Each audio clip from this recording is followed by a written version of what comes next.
Now turn to the issue of evolving security partnerships in a fragmenting world.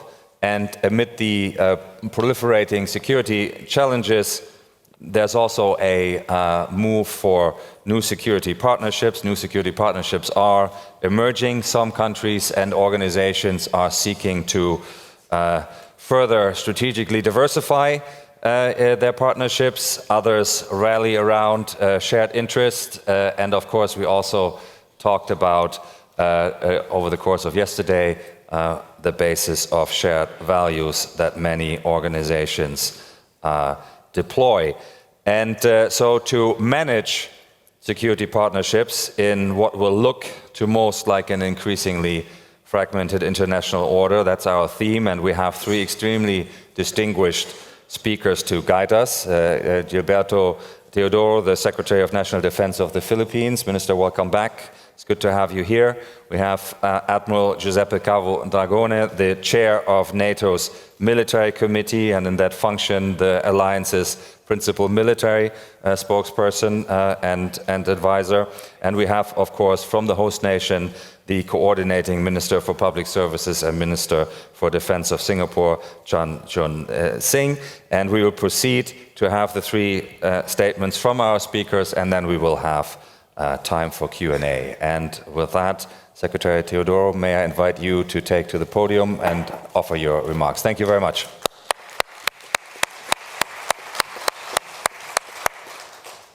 Thank you very much.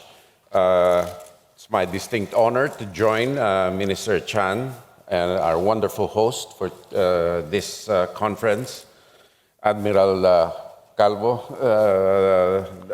Dragone, once again, in the first plenary session of this year's Shangri-La Dialogue. I wish to thank the IISS for graciously hosting us this weekend.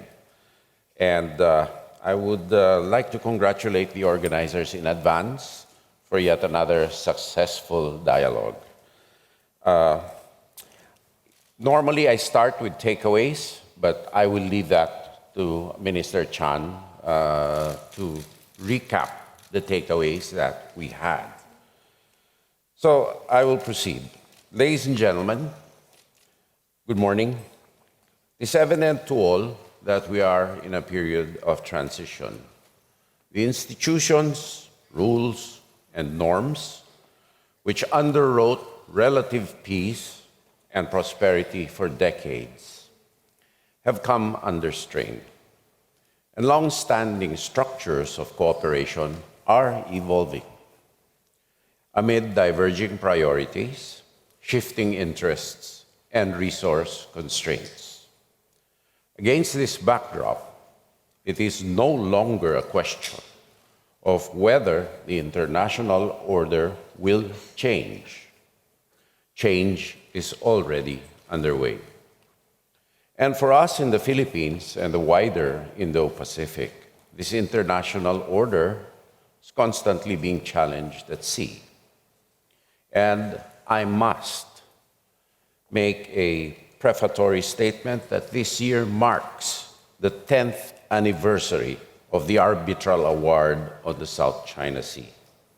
This landmark ruling affirmed the fundamental principle that maritime entitlements are derived not from, quote, historic rights, unquote, but from international law, particularly the 1982 United Nations Convention on the Law of the Sea. As His Excellency President Ferdinand R. Marcos Jr. stated in his historic keynote address at the 21st Shangri-La Dialogue, and I quote, "In the West Philippine Sea, we are on the front lines of efforts to assert the integrity of UNCLOS as a constitution of the oceans. With our defense of international law and strategic location, unlike any other, the Philippines has emerged as a hub for convergence among those committed to a rules-based order in the maritime domain, insofar as Philippine interests are concerned. Indeed, our allies and partners, some with differences among themselves, have nonetheless found common ground in our waters. In a fragmenting world, the Philippines is thus providential and providentially blessed to convene international actors of every stripe in defense of shared principles, particularly freedom of the seas, respect for the rule of law, particularly the rights of smaller and archipelagic states,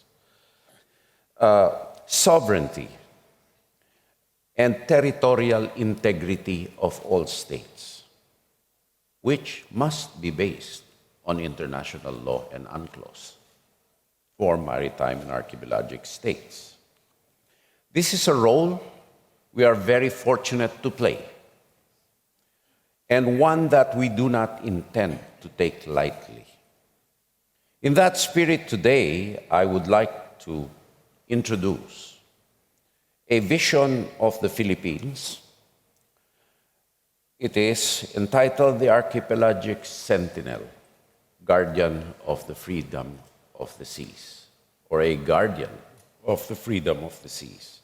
The idea was developed by renowned Filipino expert on maritime law, Professor J. Batumbacal. It's unfortunate that Professor Batumbacal is not with us today, but I must give credit to the distinguished professor. And it begins first and foremost with our geography.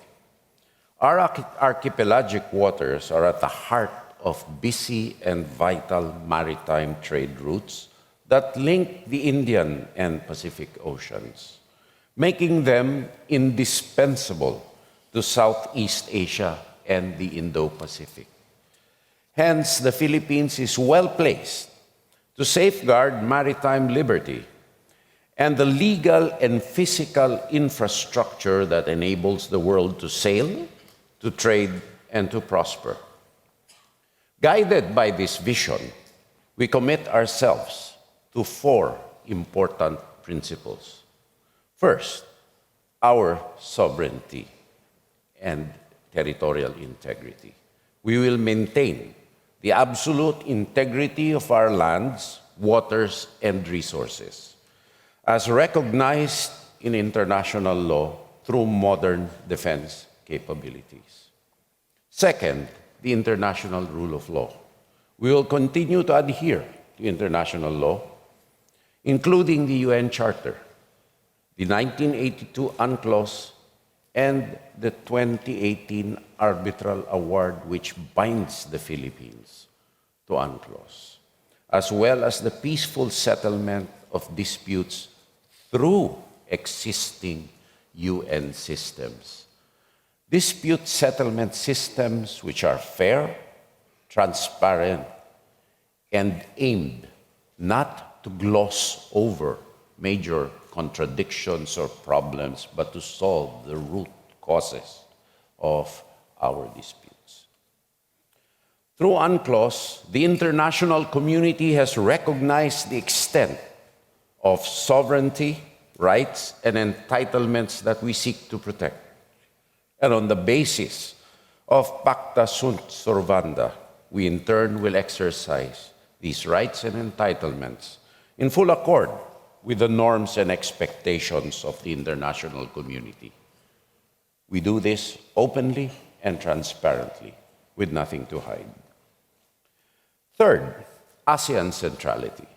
We will do our part in defending the autonomy of ASEAN member states and in ensuring that Southeast Asia remains peaceful, stable, and free from undue influence of any single hegemon, particularly those that have interests actively antagonistic to any of our member states. Now we recognize that we have divergence of views and interests, especially in the maritime sphere. Nevertheless, we hold true to the original ideals of ASEAN, that in diversity lies our strength, and through genuine autonomy, we will establish the basis of our unity. Thus, in our capacity as chair of the ADMM and the ADMM Plus, we will strive to preserve and enhance our internal cohesion and resist external attempts to speak for ASEAN. Fourth, deterrence. We will continue to work with countries that share our goal of protecting our rights and interests under UNCLOS. Ultimately, as strategic sentinel, we will stand watch over our sovereign rights and entitlements. And as guardian of freedom of the seas, we will stand watch with the international community for this part of the world. This vision is already coming to life through our ever-expanding network of allies and partners.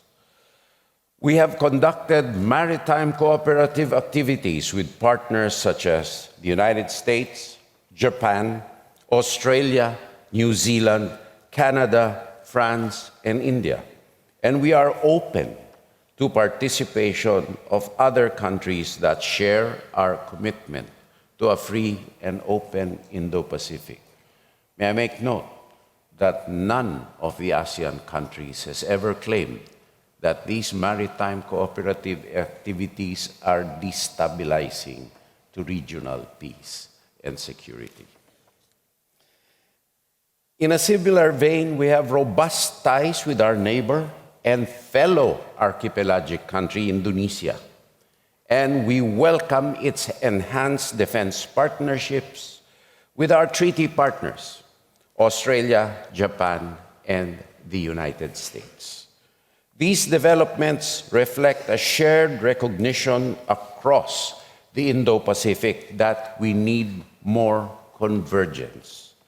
Understandably, it is a challenge for countries to find common ground while attending to our own national interests. Nonetheless, this exercise has been facilitated by growing concern over certain actors' behavior against its much smaller neighbors. To this day, the People's Republic of China, and it is our assertion upon whom the 2016 arbitral award is legally binding, continues to disregard it. I would like, therefore, to reiterate that the refusal to participate in Annex 7 proceedings under UNCLOS by a party that ratified UNCLOS does not absolve that party of responsibility to comply with the judgment of the arbitral tribunal. The refusal to participate and subsequent denial of the tribunal's jurisdiction and validity of its award is contrary to international law. Instead of honoring their obligations under UNCLOS, the PRC exhorts the Philippines to, quote, return to the path of negotiations, unquote. This reflects what retired Indian Foreign Secretary Vijay Gokhale describes in his recently published book, China Wars, as a, quote, talk and take strategy, unquote.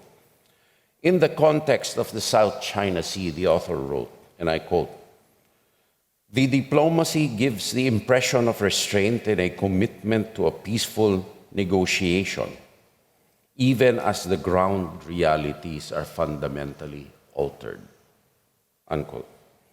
This is consistent with a pattern of behavior that we have seen exercised against the Philippines. To name but one example, former U.S. Representative Mike Gallagher and Aaron MacLean wrote in Foreign Affairs that during the Korean War, communist forces who were losing on the battlefield shifted to negotiations where they could still achieve what they could not win by force. For the PRC, therefore, in the Philippine experience, negotiations are therefore not a path to conflict resolution, but a means of gaining advantage. And we will not be deceived. For our part, the Philippines has consistently adhered to UNCLOS and its dispute settlement mechanisms. Any diminution of UNCLOS cannot be accepted under the Philippine Constitution. It is the basis of our territory and maritime rights, which we are mandated to defend, not only for us, but for subsequent generations of Filipinos. Beyond challenges in the maritime domain, sadly, we have monitored foreign activities that are inimical to our national interests.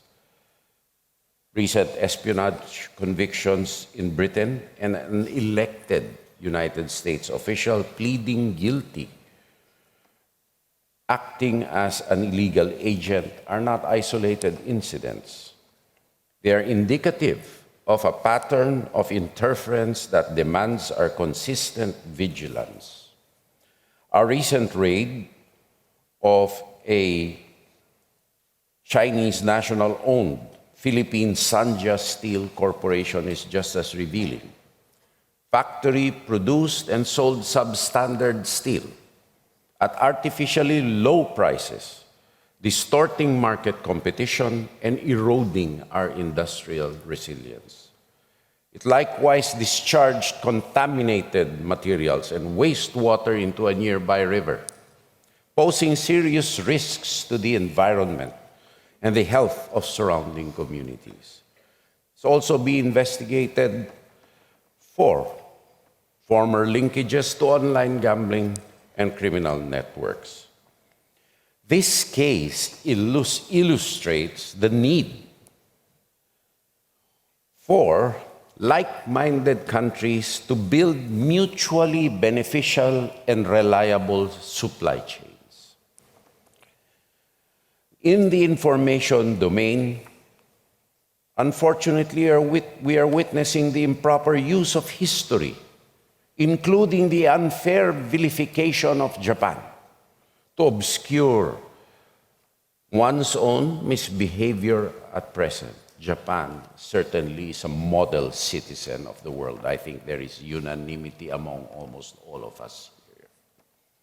Our convergence is therefore necessary, first, as defense specialists, to resist malign activities and preserve the political, economic, and social fabric of our individual societies. In the face of these challenges, diplomacy is extremely important, but it cannot on its own keep pace with the rapid changes in the world order, which certainly allows some actors to exploit. Hence, it falls upon us, defense and military practitioners, not only to safeguard our own country's sovereignties and territorial integrities, but also to protect our people from the fallout of transitions in the world. And so I close with a call for convergence, to protect human life, to protect future generations, to protect the rights of smaller and archipelagic countries. In last year's Shangri-La Dialogue, I advocated for cross-regional security cooperation because disruptions in the international system, whether in Europe or in the Middle East, have spillover effects throughout the world. Earlier this year, I echoed the same message at the Paris Defense and Strategy Forum, because recent events have made it all the more necessary. In that forum, on the sidelines, we signed our first status of visiting forces agreement with a European country, that is France. Filipinos form the backbone of the global seafaring industry, as well as many healthcare systems around the world. And regrettably, Our nationals have been caught in the crossfire, particularly in the Middle East.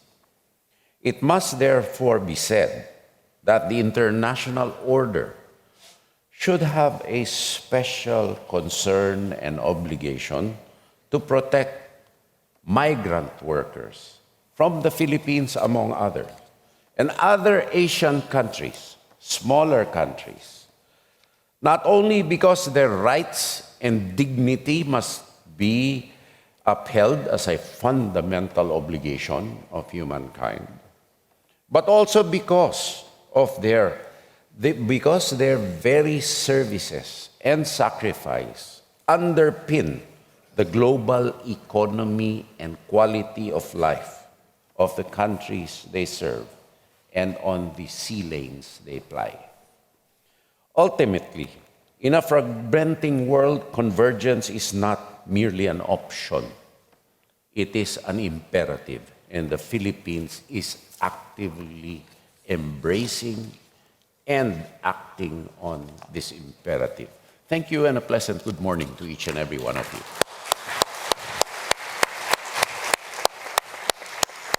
Minister, thank you very much for your speech and outlining the principles that have, of course, also, as you mentioned, infused your President's keynote address here in this very forum and the chairmanship of ASEAN. Thank you very much, and of course, for good reasons, you focused on the maritime domain, which we will come back to. May I now invite Admiral Caudragone to take to the podium, please, Admiral.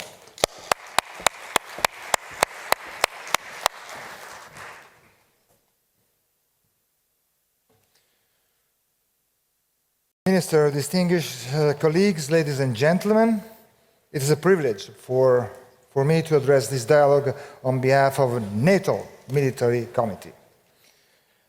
The fact that the Transatlantic Alliance sends a senior military official to Singapore each year is itself a statement. Security in the European Alliance and in the Indo-Pacific are interconnected. This panel title is about how the world is fragmenting. But at the same time, the need for partnership has never been greater. Let me first clear about what we mean by fragmentation. What is new is the simultaneous fracturing of the stability, institutions, and peaceful prosperity of the past decades, and the deliberate exploitation of that fracturing by revisionist authors. We see it in the weaponization of economic independence, the militarization of space and cyberspace, the manipulation of information environments to corrode public trust, and the return of a large-scale conventional warfare to the European continent, a war in Ukraine that has a direct challenge to a fundamental shared interest in peace and security. Total casualties in this war, which is now in its 5th year, are measured in the millions of lives lost. This war both illustrates and accelerates the fragmentation pressures. But in the NATO alliance, we are clear-eyed about the danger, and we are taking action. What we are witnessing inside the alliance is not fragmentation, but a shift, a long, overdue, necessary, and ultimately healthy shift. This shift has two parts. First, greater seriousness about the increased responsibilities in this new era. And second, a more fair and realistic sharing of the burdens, with Europeans taking on greater responsibilities in defense investment, in capability development, in leading on our own security. This must be crystal clear to everybody. Last year, At NATO summit in The Hague, all 32 NATO allies agreed to reach the new standard of 3.5% of GDP expenditures on national defense, plus an additional 1.5% investment in defense-related infrastructure. So all NATO allies are moving toward 5%. This is a huge increase, and this was not just a talking point. We are already seeing this happen in real terms. Last year alone, NATO's European allies and Canada invested a combined total of 5,074 billion of US dollars in defense, a 20% increase in 1 year. And we are continuing to move in the right direction. From a military point of view, what we are now focused on in NATO is translating this increased funding and investment into real capabilities. Because we cannot deter anybody by waving money in the air. To make our alliance strong, and something we are increasingly good at in NATO, we have a professional, accountable, and strategically informed process, the NATO Defense Planning Process, or NDPP. The NDPP gives countries in NATO concrete targets for the capabilities that they need to expected to deliver with their investment, and you could say that the NDPP is how we turn our billions into battalions and battleships. And the current NDPP cycle clearly prioritized the need for greater investment in defense and greater delivery of capabilities.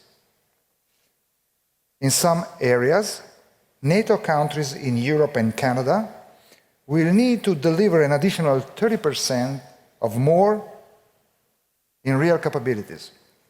These capability targets are based on a practical, realistic assessment of what forces and capability NATO would need to implement its military plan. Simple as that. This connection between our capabilities and plans are not new concept, but it's something we haven't done in 30 years, but we are doing it now. In this context, one of the most concrete arenas in which partnership delivers strategic value is defense industry. The fragmentation of the global order has a direct industrial correlate. Supply chains under pressure, export restriction tightening, technological decoupling accelerating. Security partnerships are an essential instrument for mitigating that industrial fragmentation. They enable joint procurement, common standards, shared research and development, strategic autonomy, with the trusted interdependence among like-minded, and the most needed interoperability. When allies and partners produce equipment built to the same standards and trained to the same doctrines, but also works on data, cloud, AI, cyber, logistic standards, the coalition that result outperform one assembled from incompatible parts under pressure. And I want to be direct, as I know many representatives are here in Shangri-La.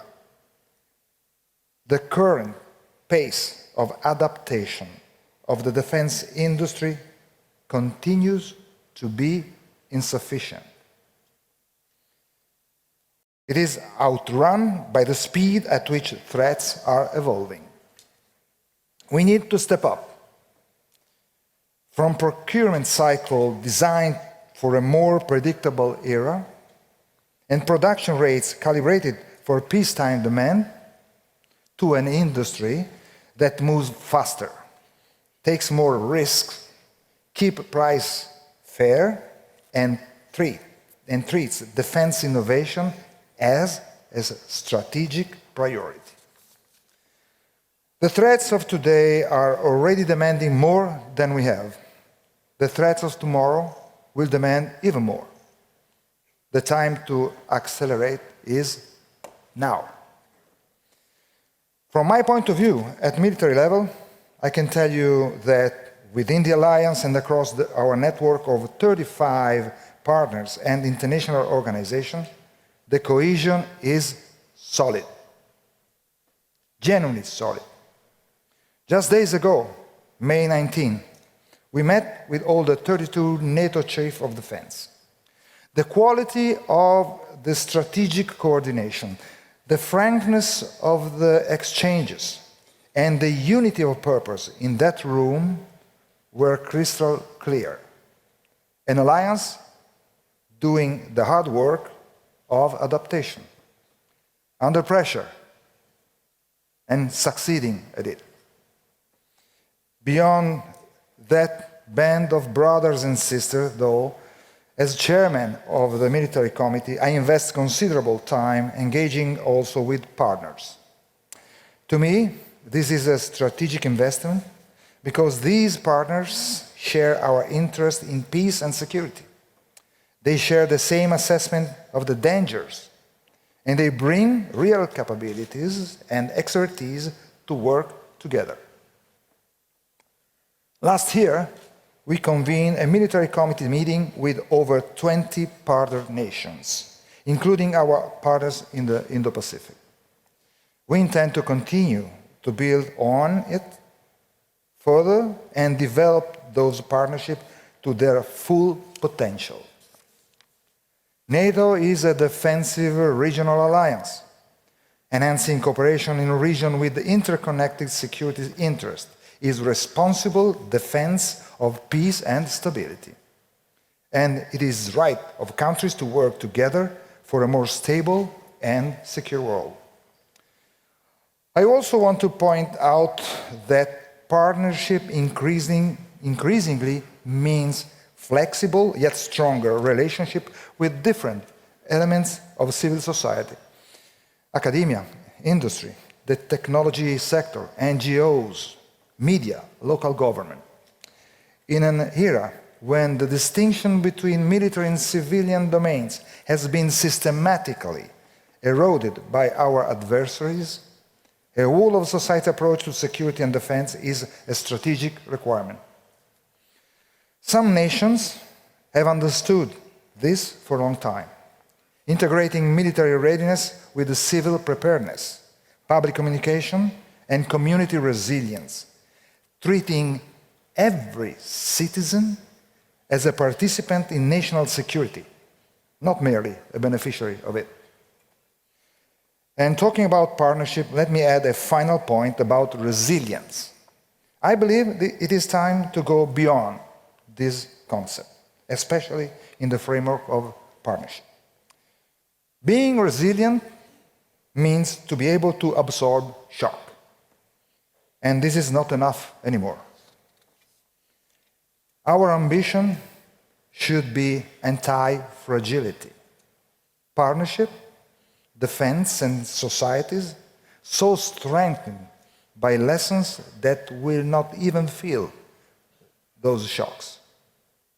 So, no unnecessary duplication, of course, but open door to a certain degrees of strategic redundancy. This is where our investment and our partnership should aim to. And as we look ahead to the NATO summit in Ankara in July, as military, we expect that also the partnership agenda will advance in all aspects, alongside the capability agenda. We expect concrete steps of interoperability on industrial cooperation and on the whole of society frameworks that give depth to our security architecture. Our military advice is crystal clear.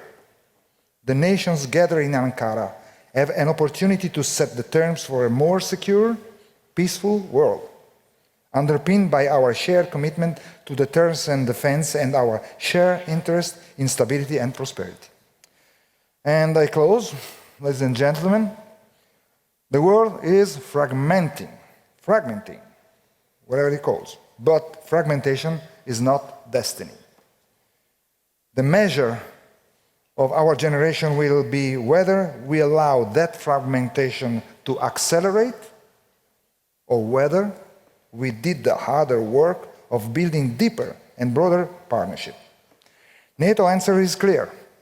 We are adapting, we are investing, and we are reaching outward to partners in this region and beyond, to civil society, to industry, to every element of our society that has a stake in the outcome, because nobody can do it all alone.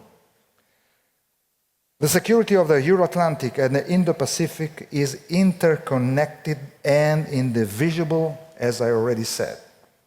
The partnership we build and strengthen with you are the foundation of the stability our citizens will depend on tomorrow. There is an old saying from my native land, which is Italy, and I'll tell you originally, si vis pacem para bello. That was from Vegetiu Renatus, 4th century after that. So, 1500 years of history and civilization. In English, it was mentioned yesterday. If you want peace, prepare for war.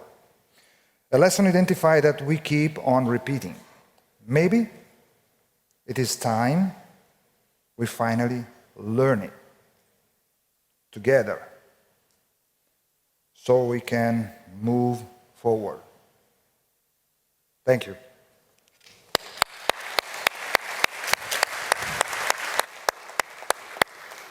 Admiral, thank you very much for your response indirectly perhaps to that theme that had come up once or twice. What is the state of the alliance? How does fragmentation affect the alliance? I think you've given a very clear answer there, and how the alliance, and to use your words, is in the business of transforming billions into battalions and battleships, and how partnership is, on the one hand, an international business, but I like your point that it is also a whole of society business that we need to grapple if we want to have resilience and anti-fragility, as you put it. So thank you very much for that. Minister Chan, if I may invite you to deliver your speech from the podium. Thank you very much.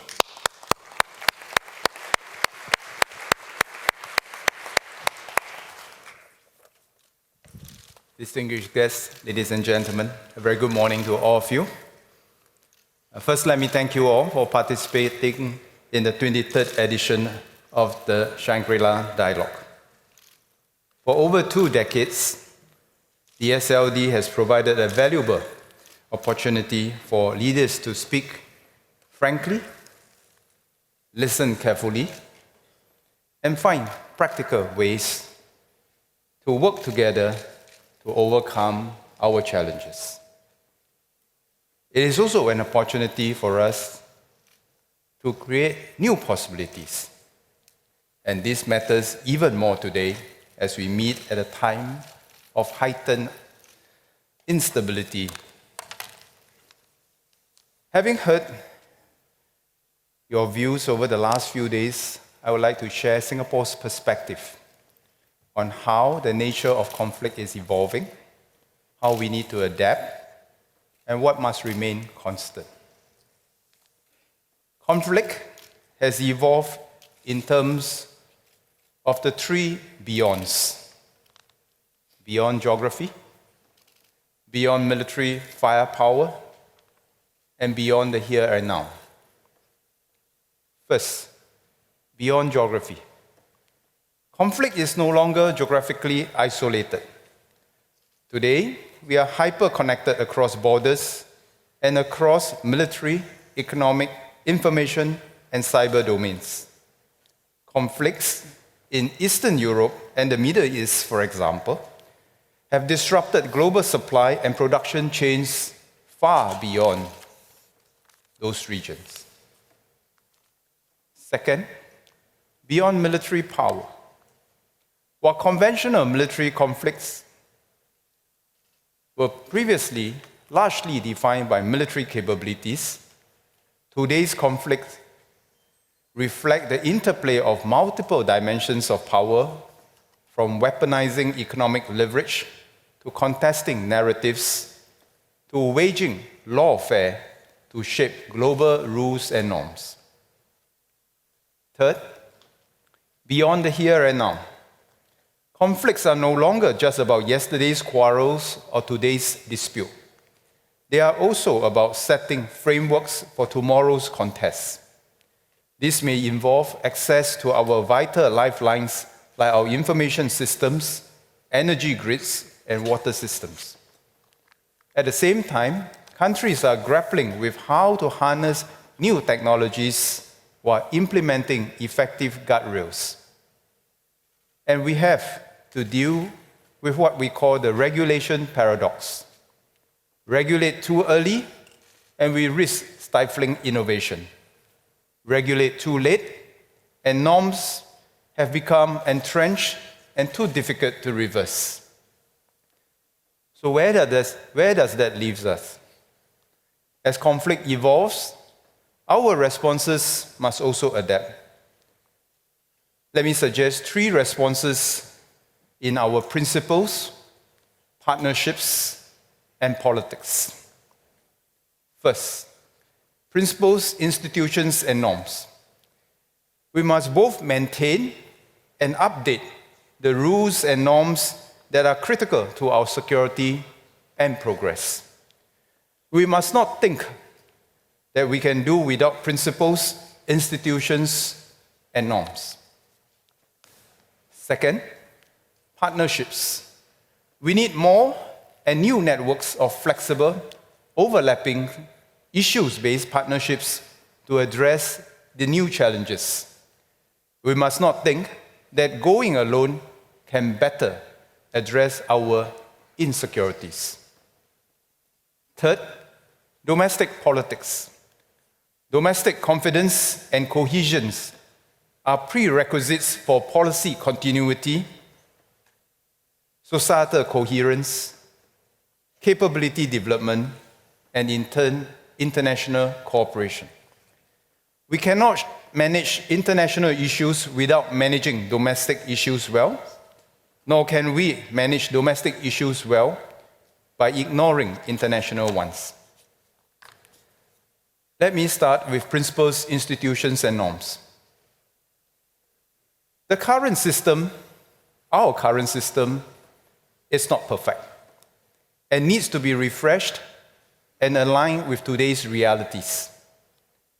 But let us not throw the baby out with the bathwater, nor let the perfect be the enemy of the good. The alternative, a world with weak institutions and norms, where every issue and every relationship is viewed through a transactional lens, will leave us all worse off. More beggar thy neighbor policies makes beggars of us all. Heightened uncertainties erode business confidence, deter investments, and ultimately slow growth.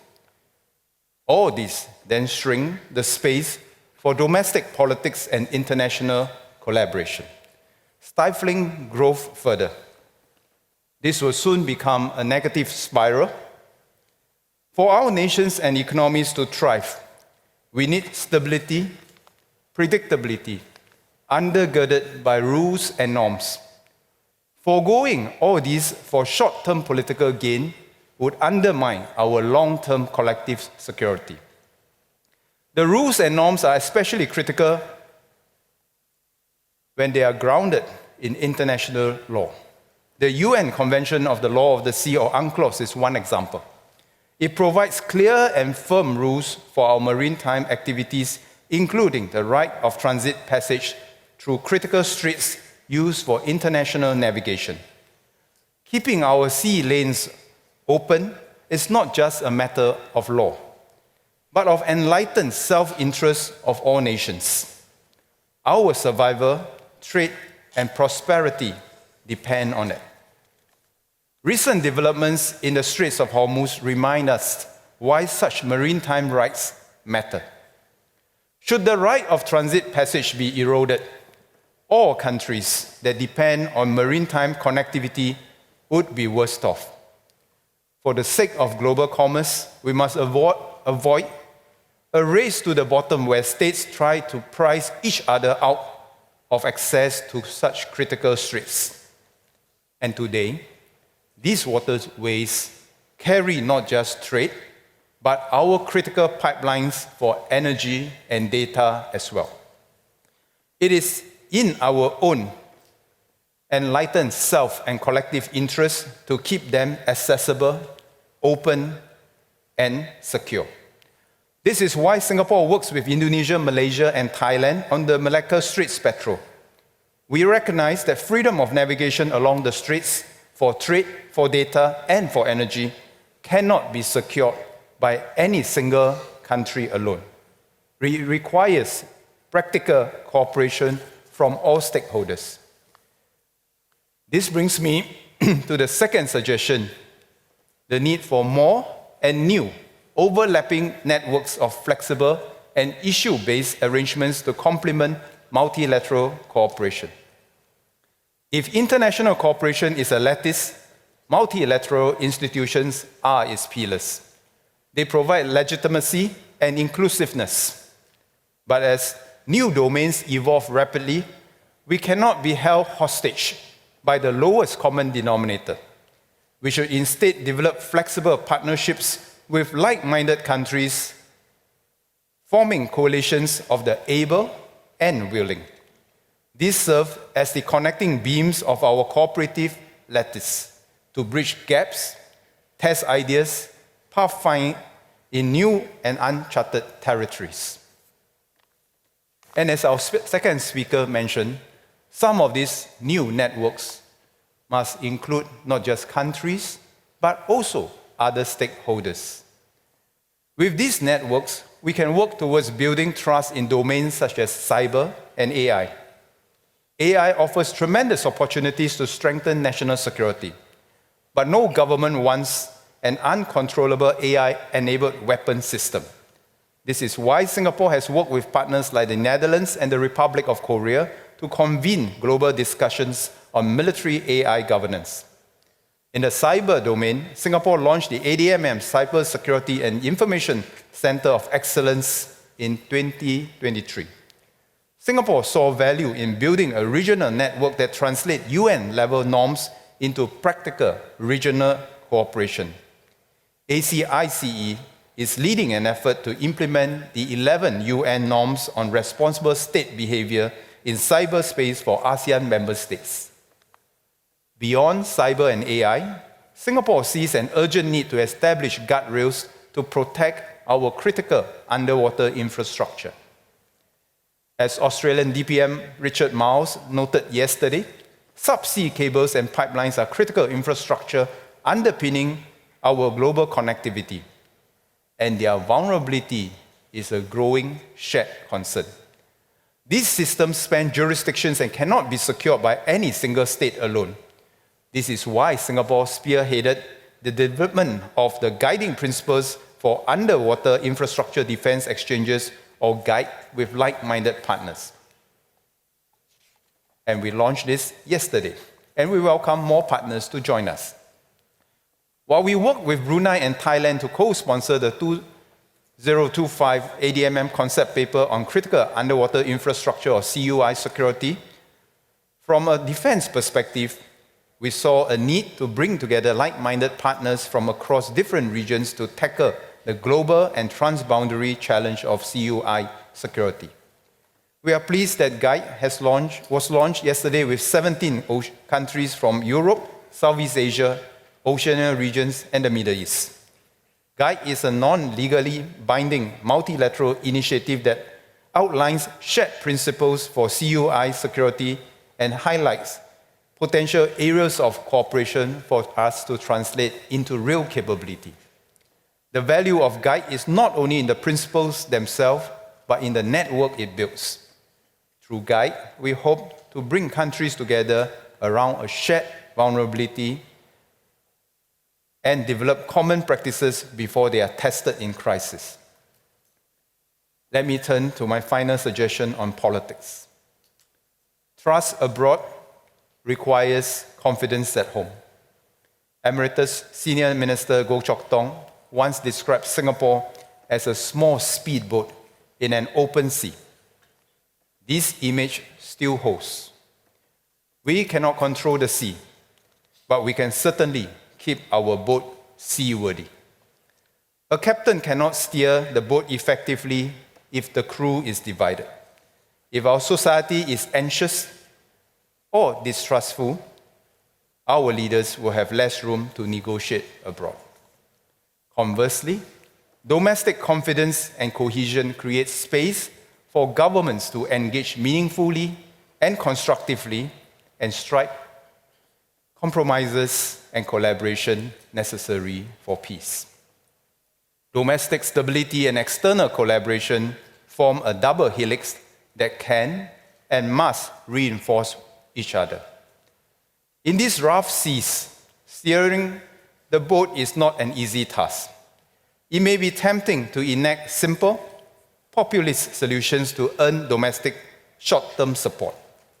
However, over time, such solutions erode trust, deepen divisions, and leave societies less resilient.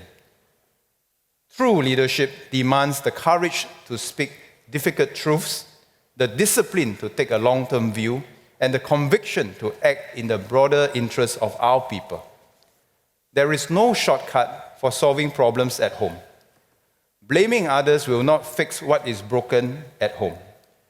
Durable solutions require countries to address their own challenges directly using their economic, military, information levers.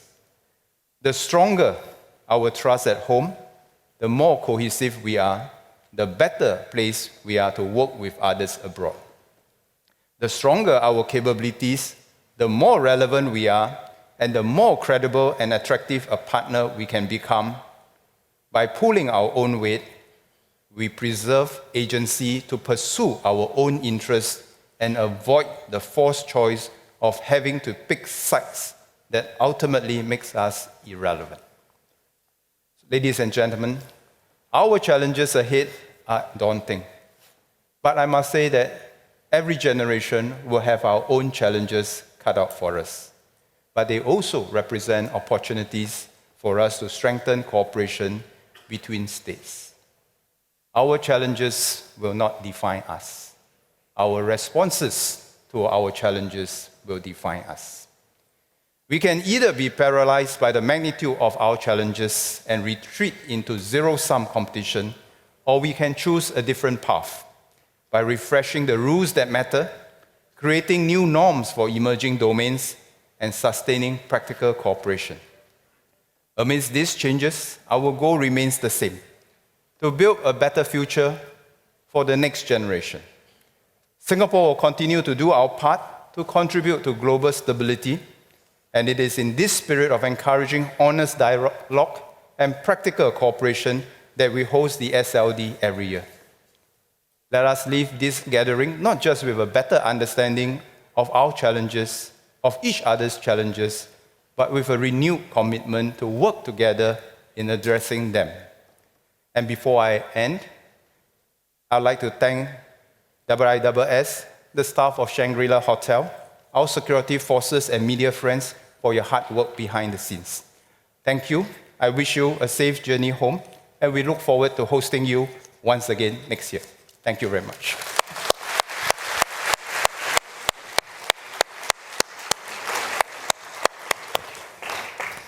Minister, thank you very much for a couple of things. First, for giving public expression to the GUIDE initiative that was launched yesterday. That is, of course, excellent to hear, but also for the elegant and, if I may say, dialectic way in which you presented your argument around principles, partnerships, and policies, joining the trust, transparency, and talks that were offered by Japan this morning. So we shall now turn to our discussion. We have a long list of people who are seeking the floor, so we will again take a group and then return to the panel. We shall start with John Cavalier of the United States. Thank you. This question is for the whole panel, but it's probably most salient to Secretary Teodoro. In what can be described as careful and deliberate remarks, Secretary Hegseth referred multiple times to the first island chain as a central concept to the United States strategy for the region. I think I don't have to tell anyone in the room that we can agree that something's very important and not necessarily agree what that thing actually means. I would like to ask the panelists, what does this term mean to your country and institution, and what is its relevance for national and regional security and stability? Thank you. Thank you very much, John. And we'll take from Vietnam, Haido Tan. Thank you so much for that very insightful and enlightening session. My questions go to Philippine Minister of Defense. That we heard yesterday that Secretary General Kao Kim Hwan of ASEAN informed that likely that the COC negotiation will then end up this year with some result.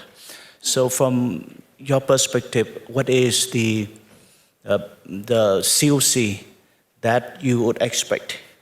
And the second question, could you assess, because we observe the constant encounters between the Philippines and Chinese assets at sea.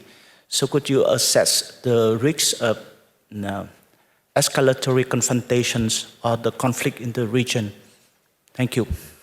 Thank you very much. And from the Young Leaders Group and from Thailand, okay, that has just disappeared. Then I'll move on also from the Young Leaders Group, Ana Pereira de Araújo from Timor-Leste. Thank you very much, Chair. My question is for the Admiral Giuseppe. It's about saying, if you want peace, prepare for the war. Okay, so I am from a small and least developing country. I don't feel like, I don't agree with this saying, because this is giving room to countries which are very powerful to create weapons that are a threat to global stability and human survival. So how about the small developing countries who have little defense capability? Because for me, the true peace isn't built for war, but by investing in human development. So I would like to hear some comments from you about the small developing countries who have little defense capability. That's all. Thank you. Thank you very much. And we have from China, Qi Zhang. Thank you, Chairman. My question goes to Philippine Defense Minister. President Marcos of Philippines said that regional countries should continue making efforts to conclude a COC, Code of Conduct. And in your speech, you mentioned that Philippines respect the rule of law and preferred peaceful settlements of disputes. However, in recent years, we have witnessed that Philippines send personnel to land on uninhabited island reefs in South China Sea. Such action violates the DOC, Declaration of Conduct. How do you explain such contradiction? Thank you. Thank you. From the United States, Lami Kim. Well, thank you. I have a couple of questions. One is for Admiral Cavadragone. What contributions does NATO hopes its IP4 countries, especially South Korea, will make to European security? And another question is for Secretary Teodoro. There's widespread agreement that an ASEAN Code of Conduct in the South China Sea is highly unlikely to be concluded anytime soon.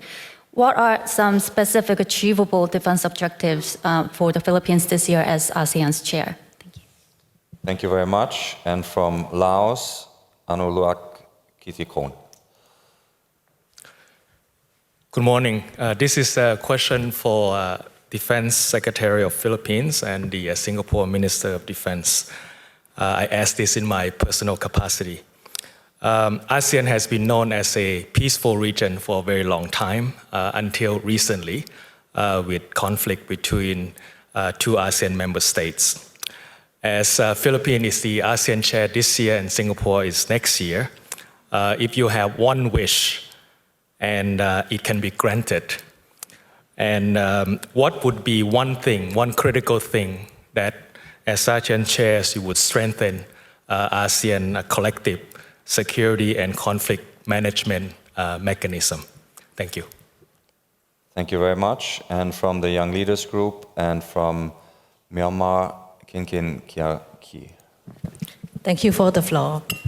My question goes to the Secretary of the National Defense from the Philippines and the Minister from Singapore. So it's regarding to internal cohesion and the ASEAN centrality. ASEAN, we all know that it's a very diverse region, and we all have our own different political systems, also our own internal issues. So because of the different members of the ASEAN countries have a different level of cooperations and partnership with several external actors. So this gives external actors a degree of leverage in influencing the ASEAN agenda and outcomes. So how can we make sure internal cohesion for the ASEAN centrality? Thank you. Thank you very much. And from the United Kingdom, Fenella McCarthy. Thank you, Bastian. My question is for Admiral Cavo-Dragone. So on the topic of the whole of society approach to defense and civil resilience and preparedness, you mentioned that some countries in the alliance are already well on the way to adopting this approach and there might be lessons from them. But what will NATO do to incorporate the experiences and the effective frameworks that countries in this region have in order to make sure that this is an effective initiative across NATO as well? Thank you. Thank you. And from Singapore, Bhavan Jayapragas. Hi, I'm Bhavan from the Straits Times. First, for Minister Chan, could you offer your thinking on whether the guide mechanism can evolve into something like the Baltic Sentry initiative in the Baltic, where the states in the region are contributing assets? And a second question for Secretary Teodoro and Minister Chan, I think Sir John Chipman also alluded to this on arms control. Are small states mere bystanders in watching what could be a new arms race? You've seen the collapse of New START, no signs of strengthening the NPT.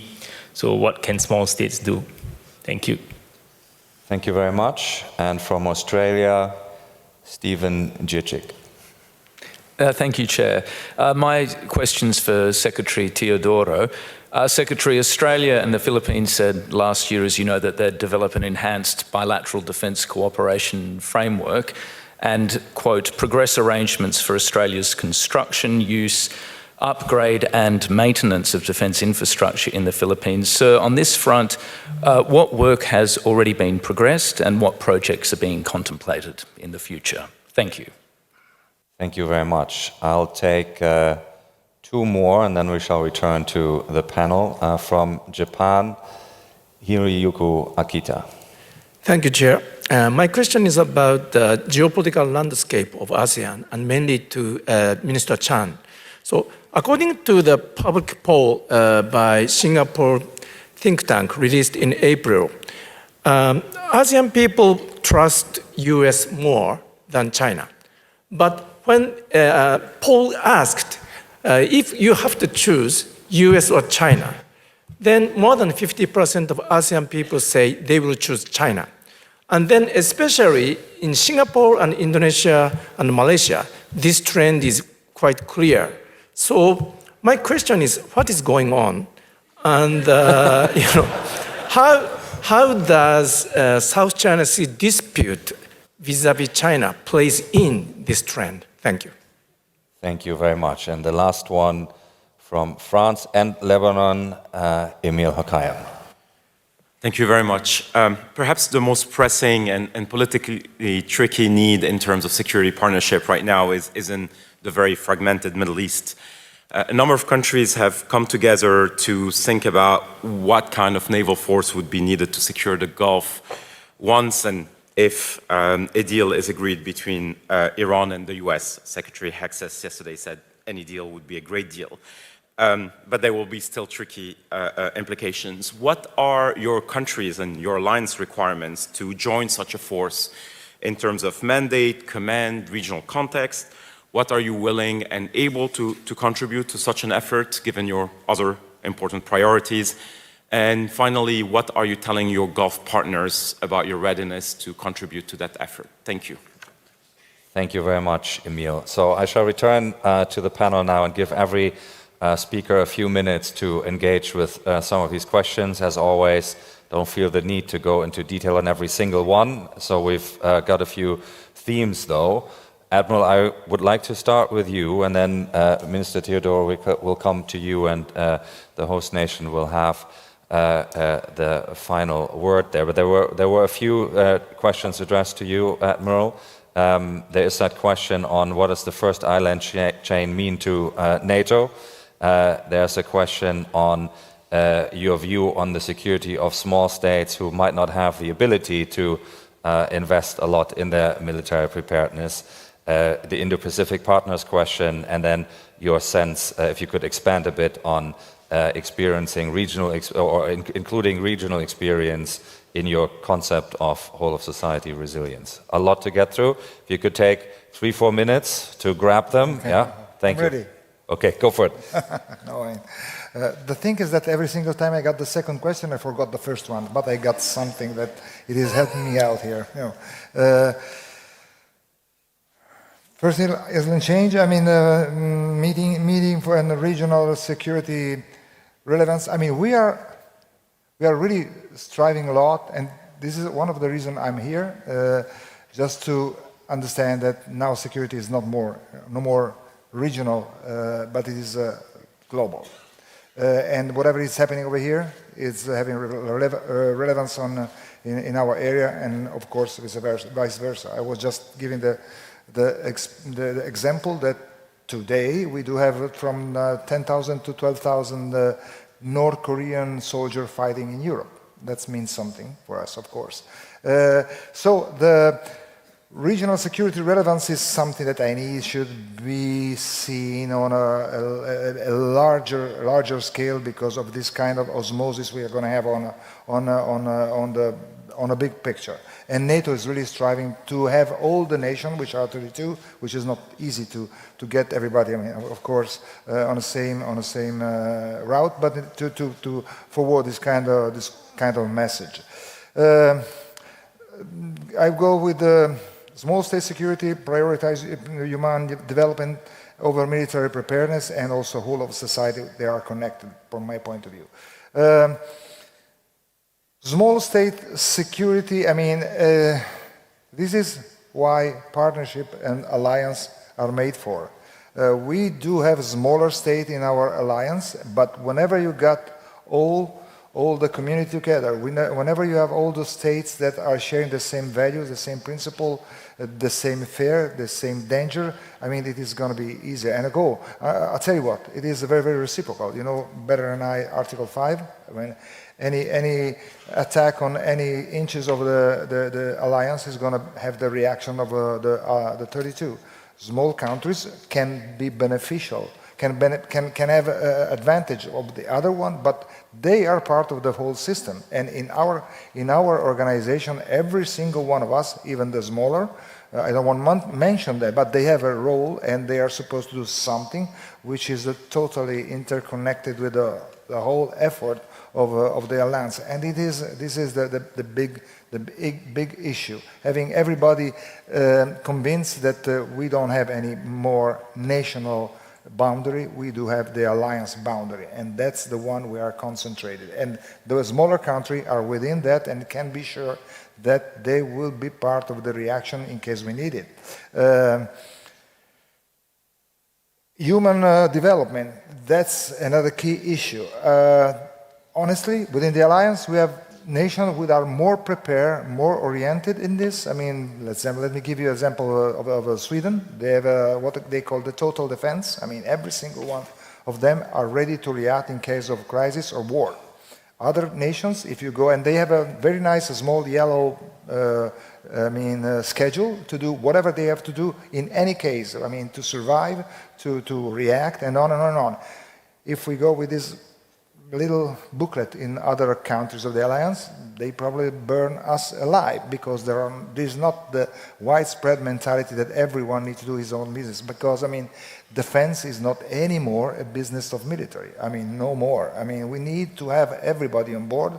I mean, politics, military, civilian people, academia, I mean, institution, everybody is now industry, and I underline that. We need industry as part of the defense, and that's the only way to face the threat today. That's world society. On the expectations you might have for partners here from the region and their contributions to European security, like Yes. South Korea, Yeah. and then maybe NATO and the Gulf Naval Force discussion. Two things, those right. two things. We are here because partnership is fundamental for us. We are already sharing informations. We are already sharing counter-hybrid threat, counter cyber, all this kind of new input, new issue we are developing, and we are developing that together. We are training some partners, people in our Center of Excellence. We are sharing with them, absorbing from them a certain amount of reaction to cyber attacks. This is very, very valuable. In this area, we are doing really a lot, and we will increase that. And this is the reason why I'm here. I'm talking with all our partner nations. And we are all headed to improve dramatically this kind of exchanges, which will be beneficial for both of us. Strait of Hormuz. Now we do have a coalition of the willing, which are allies, nations with partners, with like-minded nations that are getting ready, planning in case there will be the conditions to intervene there. I was in the Persian Gulf back in 1987. It is just to keep the Gulf open and to clear that from minds. It's a big issue, a good architecture, but I mean the coalition of the willing is working on that. NATO directly doesn't have a role right now, but NATO nation, they do have it. So I'm expecting, they are also relocating forces close to the area. So whenever the condition will be met, I mean, I think that they will be able to do their business. Thank you very much. Minister, can I turn to you? Maybe take 4 minutes to work your way through the issues that were put to you. First island chain, there were ASEAN questions as well, and defense partnership questions as well.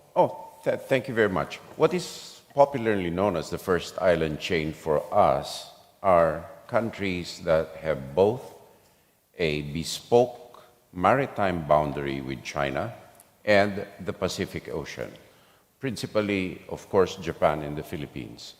What it means for us, basically, since we pragmatically face a common threat of violations of our maritime territorial integrity and sovereignty, then we work together to create deterrence, to create closer cooperation, and to provide a cladding for increased economic, social, and cultural cooperation between our peoples within a framework of stability and safeguarding our converged interests, which of course are hostile to the interests of others who are actively promoting their own to the disregard of rights of smaller countries such as Japan and the Philippines. So what it means for us, it is an important convergence fulcrum for us. And on that basis too, on the Philippine side, a lot of defense partnerships have evolved. And we would not have been able to do this if our situation were not based on international law and articulated with transparency, clarity, and credibility. And these partnerships are not do not result in any objections at all, save for the People's Republic of China. Now, for ASEAN and defense, of course, we would like to see a code of conduct. However, let me step back. Why is there a need for a code of conduct when we have peremptory norms such as UNCLOS, such as the UN Charter? And the code of conduct is a collective code by a group of nations on the one side and with a single actor on the other. So perhaps the problem does not lie within ASEAN. The problem lies with the counterparty to the code of conduct. And because with that counterparty, namely China, the claimant states of ASEAN, 4 claimant states, have different issues. And for us, we will not sacrifice our territorial integrity and sovereignty because our Constitution does not allow us to do so. And to do so would be to subvert the popular, democratic, and free mandate that the people gave our political leaders, unlike some autocratic systems where the mandate comes from above, dictated down. In our country's mandates, we have to defend mandates to our populations. We have to defend every international agreement we make to the populace. They are free to question all our activities before a court. Who will judge whether or not our acts are based on and not inconsistent with our fundamental laws? So within us, within ASEAN, there is no need for a code of conduct.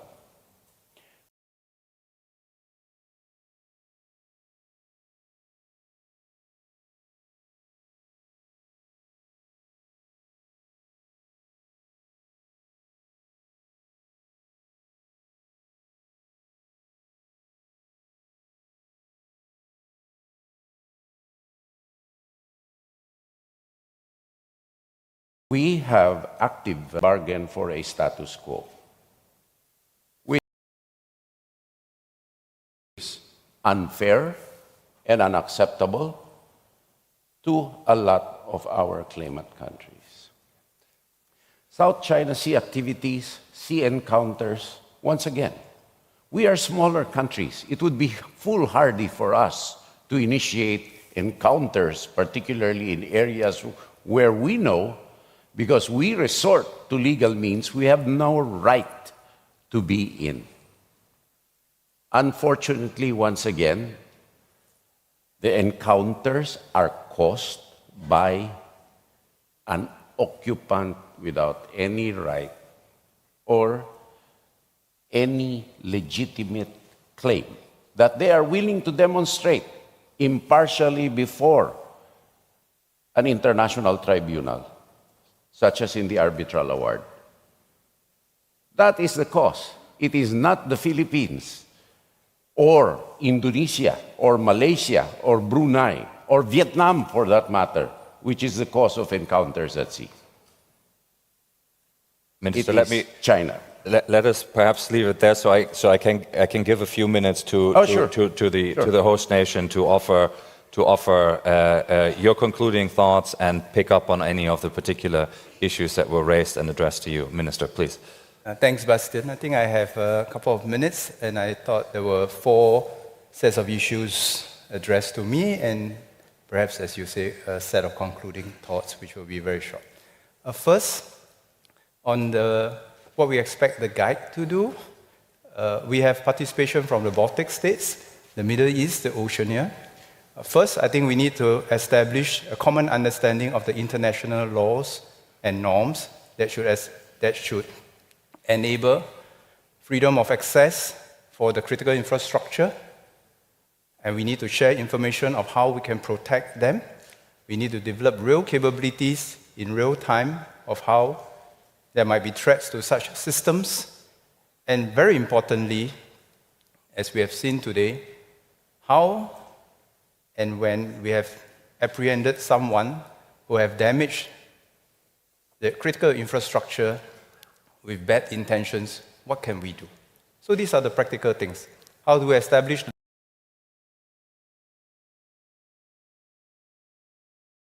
norms to allow good things to happen?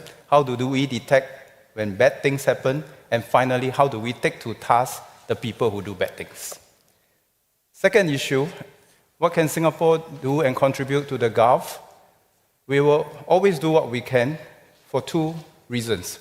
First, to address the immediate challenge, as we have done before with Combined Task Force 151 and 153, but more importantly for us to establish the international norms necessary for us to uphold UNCLOS and the international rule of law. Third question, very good one. What should ASEAN always remember? Just one thing. The competition is not amongst us. The competition is really how we get our act together to compete with the rest of the world and make a positive contribution. The world has enough troubles. If ASEAN just stay out of trouble, we will distinguish ourselves. The last question, what's happening? Pro-US, pro-China? What is ASEAN's position? I hope this is ASEAN's position. We are not pro-US or anti-US. We are not pro-China or anti-China. We are pro-ASEAN.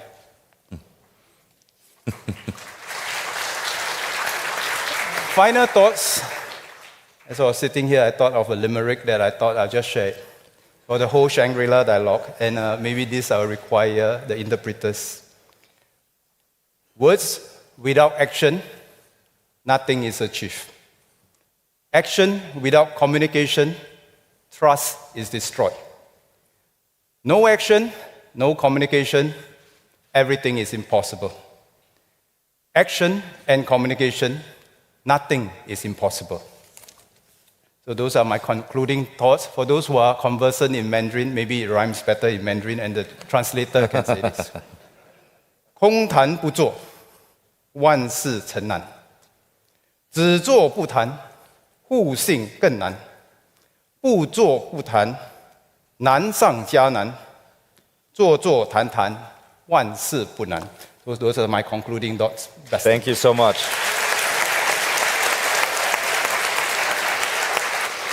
Thank you very much for those concluding thoughts, elegantly put. We are now moving to conclude the 23rd Shangri-La Dialogue, and the first thing I would, of course, like to do is thank the fantastic ISS staff here at the ISS Asia office and the executive director of that office, Welle Nauens.